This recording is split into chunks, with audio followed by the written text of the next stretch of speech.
Have you ever felt your game is lifeless, unresponsive, or simply doesn't feel great? Game feel is a quality in video games that some developers overlook at times and tends to cause issues. To further complicate things, game feel is a challenge because similar to concepts like beauty, it is intangible. So I gave myself the challenge to talk about this topic and share a few tips to help you develop the spidey sense you'll need for a great game feel. Before starting the video, I want to remind you to please hit the like button and subscribe to this channel if you enjoy game design content. First of all, if you want to learn more about this topic, I recommend this book by Steve Swink. In it, he covers all aspects of game feel and why it is so important. I'm going to link it in the description below. The goal of game feel is to make sure that the game is fun, immersive, and responsive. This all has to happen at all times, even when the player is just moving around the screen without any kind of art or level design. The best way to explain game feel is to look at examples of games that nail this concept. First, we're going to look at this random game I found. It doesn't look bad by any means when you start playing. It's a fine game. However, it doesn't look very fun or engaging. It looks lifeless as you move around the level. Now, if we compare it to Celeste, the gameplay is similar. However, notice how in Celeste, when Madeline dashes, you see a trail behind her, and the screen shakes a little bit. It's such a small detail you might overlook it, but when you compare the two, this game feels better, and that is the key to this. Game feel is all about giving the user feedback to their actions, so that they feel a certain responsiveness to the game. Some examples are when the player sticks to a wall in Super Meat Boy, or when a player shoots a gun in Hotline Miami. Game feel is different for every game, which makes it even more complex to master. For some games, like Mario or any platformer game, it's all about the movement. How good it feels to control the character or how fun it feels to move around, even when there are no obstacles on the screen. For other games, it is about how it feels when you hit an enemy with a gun, like in Hotline Miami. Game feel is about making the player feel the actions that they do in the game. There are certain techniques that you can use to make your game feel better. However, they aren't universal, and they might not fit the game you're making. This can be divided into aesthetic, input, response, and context.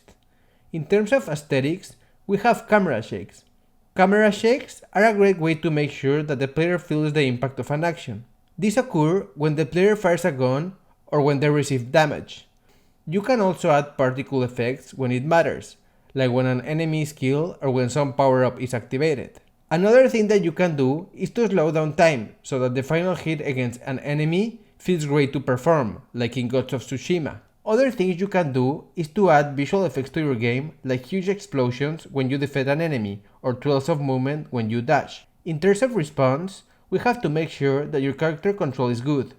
Sometimes I have noticed in platformer games characters that don't control well, and it makes the game feel unresponsive.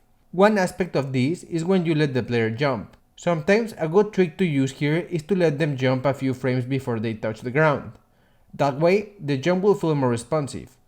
No one wants to play a platformer game with unresponsive controls.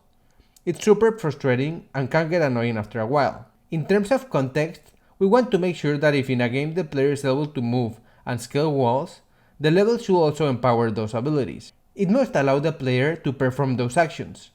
In fewer words, the levels need to be built from the perspective of what the player can do in the game. In terms of input, it is very important for the player to have good feedback when they perform an action via the input device.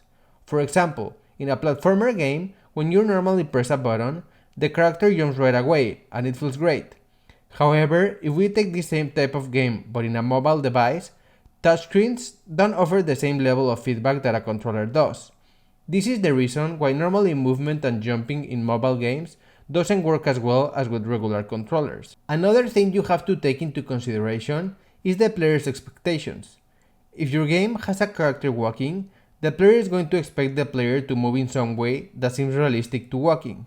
Motions like the camera moving up and down or feeling the steps that you're taking are important. Yet, if you take that character and swap it for a car, the expectations are going to change. The player will expect the car to drift, accelerate and decelerate, among other actions. So you have to take into consideration what players expect in order to add good feel to your game. It is also essential to have good quality sound in your game to sell the effect of mechanics or things you do in the game. For example, when firing a gun, You want it to be powerful and experience the recoil and the explosions. However, if you have a great looking gun with sounds like this,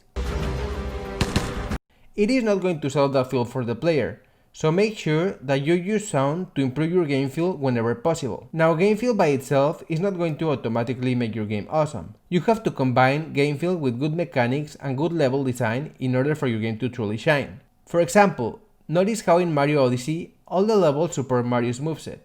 In this game, it feels good to jump, to run, and even to use Cappy as a platform to get to secret places. In Mario games, it is rare for the player to die because of its controls. In most cases, it is because the player made an error or miscalculated the jump.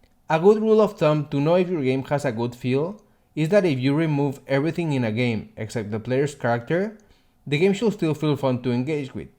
If it isn't, then your game is suffering from poor game feel. As you can see, game feel, like most game design concepts, isn't universal, and what might work for a certain game might not work for another.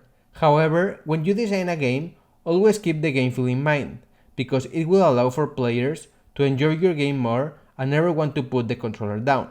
And that's it, you guys. Thank you so much for watching. What games have the best game feel in your opinion? Please let me know in the comment section below. Also, if you like this video, please consider subscribing to my channel and sharing it with your friends. See you next time!